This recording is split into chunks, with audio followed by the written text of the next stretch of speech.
today Syria is, in my opinion, is of concern not just for Iran and Russia, but also for China as well.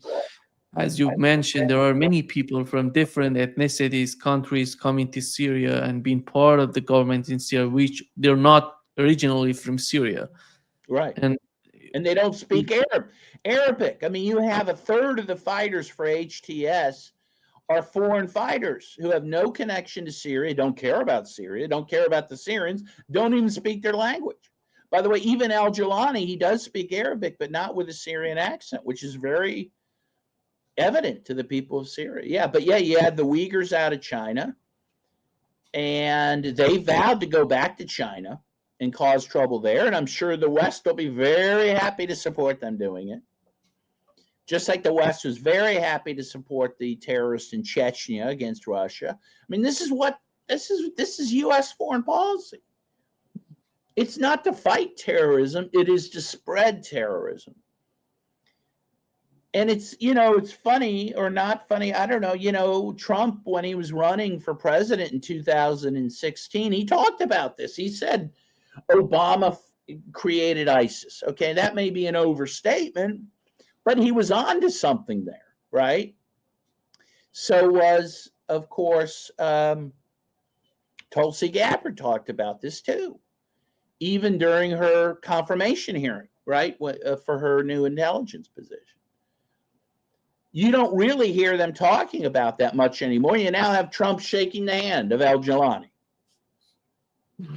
Al Jilani is in New York City as you and I speak. It would like having bin Laden in New York City. And he's speaking at the United Nations. I mean, if Americans understood what their country has done, again, even in light of 9/11, they would be horrified. Now, a lot do know, or they suspect it, but it's Nima, it's something. I mean, George Orwell would really, I mean, he wouldn't have to write a book of fiction now. He would just have to catalog what's happening. I mean, this is 1984 stuff. This is, it's really an amazing time we live in, and not a good one. Who has the upper hand right now in Syria, in your opinion? Well, I mean, I think Israel does. I think Israel has, according to plan.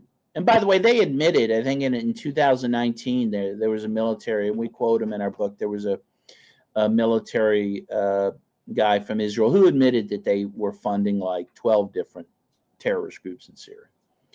I think that they have turned the situation to their advantage. They have taken over huge swaths of Syria. Very shortly after the new government took power in Syria, they put out a new map. The Minister of the Interior put out a new map of Syria, which did not include the Golan Heights. That's basically been ceded to Israel. Israel's now partnering with HTS to molest Lebanon and Hezbollah there. That's according to plan. I think Israel in the West has the upper hand, and the U.S. is still in the East, with a third of the land. And they're using the oil. They're stealing Syria's oil, stealing their grain. So the West, and Turkey's benefiting too. They have taken over part of the North. So, the Western powers, they have the upper hand in Syria. And yeah, I mean, there's horrible atrocities being committed by the new government against, again, all the groups I mentioned, the Druze, the Alawites, Shia, and Christians. One would think maybe the West would care about the Christians, but they don't. So that's of no concern. That this chaos and the violence, that's of no concern to the powers I just mentioned. They're getting their way. They're winning. And it has weakened Iran. When Iran was attacked during that so-called 12-day war, Syria was used Their airspace was used to attack Iran. That would not have happened under Assad. So the West has gotten its way. They have won in Syria. I mean, that could be, that could change. The world changes, but for the moment, they've won and are winning for sure. You've mentioned the accent. Al-Jolani's accent is not coming from Syria. Where is he come from? Well, his family's from Syria. I believe he was born there. Al-Jolani is his nom de guerre, and that comes from the fact that I believe he's from the Golan Heights, but he lived a lot of his life in Saudi Arabia, which makes total sense, right? Because he ends up with Al-Qaeda, which, they are inspired by Wahhabism, which is a philosophy, this heretical form of Islam, that Saudi Arabia has promoted, and which is it's this toxic, philosophy, which is completely intolerant of other religions. So I believe he probably speaks with some sort of Saudi accent. But he's coming from Saudi Arabia, but he was born and raised in He was Saudi born Arabia? in Syria, and he ends up in Saudi Arabia. Yeah. Again, in the Golan Heights, which is occupied by Israel. So, again, where all those connections might have come from, who knows? But that's the story. But is he running these people in Syria, or he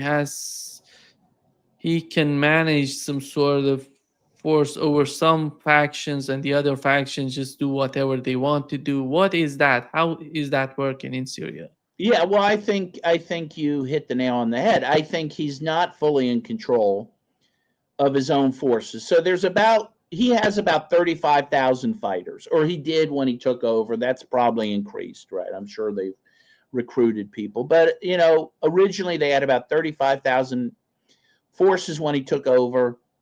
Within those 35,000, there were 26 different factions, and factions within those factions.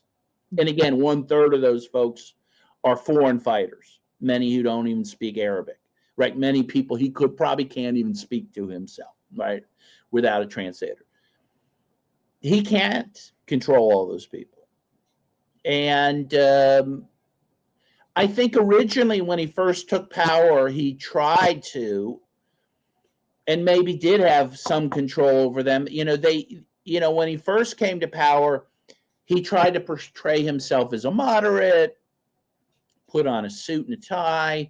He said, he literally said this, I used to chop people's heads off when I was young, but just like kids in the West might get drunk when they're young or, whatever, I chop people's heads off, but I don't do that anymore. That was just youthful indiscretion, right?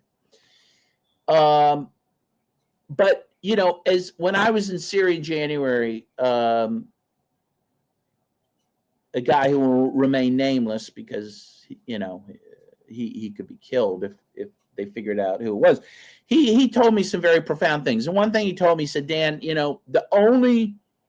again, things were starting to get bad when I was there, but they really didn't, become full-on genocidal till March, till a couple months later.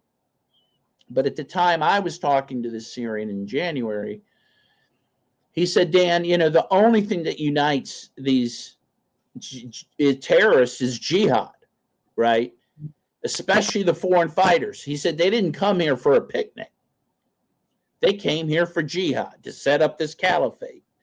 And he told me at that moment, again, before the real bloodshed started, he said the problem that Al-Jolani is going to have is that without jihad, without letting them loose on the minority groups, he probably won't be able to control them.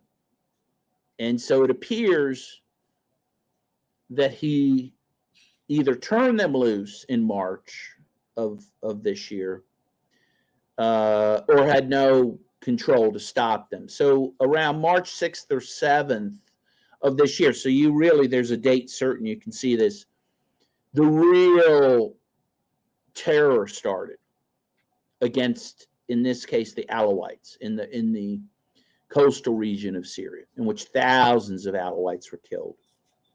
Now, to its credit, Russia did allow its military base there to be used for the Alawites to, if they could get there, to seek refuge there. Tens of thousands of Alawites went on that military base. And the Russians allowed them to leave to Russia through the base if they were able to get there, right? But that's when the real bloodshed began. And again, either because Jelani couldn't control those groups or because he had to let them have, carry out some of their bloodlust, or he would lose them. But, because that's the nature of this group, again, that the West put together and supported. And, it's awful. It's awful. I mean, every friend I have in Syria wants to get out.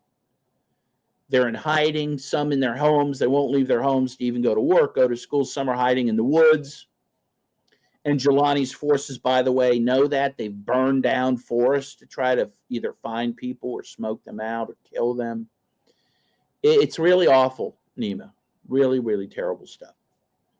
It seems that Iran and Russia, before this happening, they warned the government in Syria that something gonna come up, something gonna happen toward the government in Syria or attack on Syria.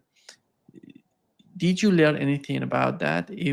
Because I talked with Iranians and learned from Russians that they knew that after all, they had some sort of agreement with Turkey that to control these people, not to attack the government in Syria. It seems that Turkey somehow betrayed Russia and Iran as well. Oh, I'm sure that's true. What was that all about?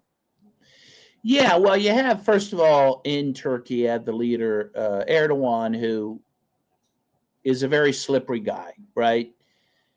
Well, first of all, Turkey's an interesting country. It's part of Asia. It's part of Europe. It was interesting when I was in Istanbul recently. It's profound. There's a bridge that in Istanbul itself that goes from Europe to Asia, right? So it's a part of a couple different worlds, right? And Erdogan's very good at playing parts of the world against each other. He really is no one's friend, right? It's all very opportunistic. So he is part of NATO, but at the same time, he does get along with Russia, right? But in this case, Erdogan played his own hand in Syria. I mean, he was very active there. He sees, if Israel wants greater Israel, which is true, Erdogan wants to recreate part of the Ottoman Empire. And he has said this, right? He sees himself as a modern day sultan, right? He built in Istanbul, he built himself the second, the second biggest mosque in the world, or it has 6 minarets. So you can only have 7. You can't, that's the most you can have, because in Mecca there's 7. You can't have anything.